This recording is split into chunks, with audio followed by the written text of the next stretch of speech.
ಆತ್ಮೀಯ ಸ್ಪರ್ಧಾ ಮಿತ್ರರೇ, ಎಲ್ರಿಗೂ ನಮಸ್ಕಾರ. ಭಾಳಷ್ಟು ದಿನ ಆಗಿತ್ತು ನಾವು ಒಂದು ವಿಡಿಯೋನ ಮಾಡಿ. ಯಾಕಂದರೆ ನಾವು ಕೂಡ ಈ ಸ್ಪರ್ಧಾತ್ಮಕ ಜಗತ್ತಿನಿಂದ ಸ್ವಲ್ಪ ದೂರ ಉಳಿದುಬಿಟ್ಟಿದ್ದೀವಿ. ಯಾಕಂತಂದರೆ ಈ ಸರ್ಕಾರದ ವಿಳಂಬ ಧೋರಣೆ ಏನಿದೆಯಲ್ಲ, ಇದು ಸ್ಪರ್ಧಾರ್ಥಿಗಳ ಆಯುಷ್ಯ ಮತ್ತು ವಯಸ್ಸು ಎರಡನ್ನೂ ಕೂಡ ಹಾಳು ಮಾಡ್ತಾಯಿದೆ. ಹಾಗಾಗಿ ಈ ಒಂದು ಸ್ಪರ್ಧಾ ಜಗತ್ತಿನಿಂದ ನಾವು ದೂರ ಉಳಿದುಬಿಟ್ಟಿದ್ದೀವಿ.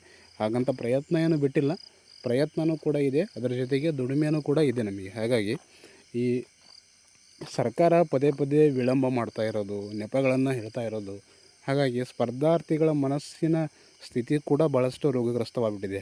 ಹಾಗಾಗಿ ನಾನು ಏನು ಹೇಳೋದಪ್ಪ ಅಂತಂದರೆ, ಸ್ಪರ್ಧಾರ್ಥಿಗಳಿಗೆ ನಮಗೆ ಸ್ಪರ್ಧಾ ಜಗತ್ತಿಗೆ ಮೊದಲು ಧುಮುಕಬೇಕಾದ್ರೆ ಏನು ಗೊತ್ತಿಲ್ಲಾರೇ ಧುಮುಕ್ಬಿಡ್ತೇವೆ ನಾವು. ಆದರೆ ಒಂದು ಸಾರಿ ಆ ಒಂದು ಸ್ಪರ್ಧಾತ್ಮಕ ಜಗತ್ತಿನಲ್ಲಿ ಬಂದು ಸಿಕ್ಕೊಂಡ ಮೇಲೆ ಹೊರಗೆ ಹೋಗೋದಷ್ಟು ಸುಲಭ ಇಲ್ಲ.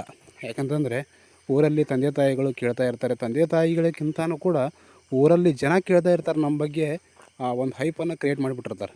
ಹಾಗಾಗಿ 1 ವರ್ಷ ಅಥವಾ 2 ವರ್ಷ ಏನು ಗೊತ್ತಿಲ್ಲಪ್ಪ ಅಂತಂದು ಕೋಚಿಂಗ್ ತೊಗೊಂಡು ಸ್ವಲ್ಪ ಚೆನ್ನಾಗಿ ಓದ್ಕೋರಿ.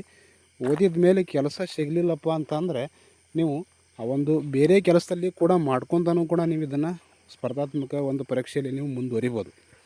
ಹಾಗಾಗಿ ಕಂಟಿನ್ಯೂ ಮಾಡಿರಿ ಅಂತ ನಾನು ಹೇಳ್ತೀನಿ. ನಮಸ್ಕಾರ.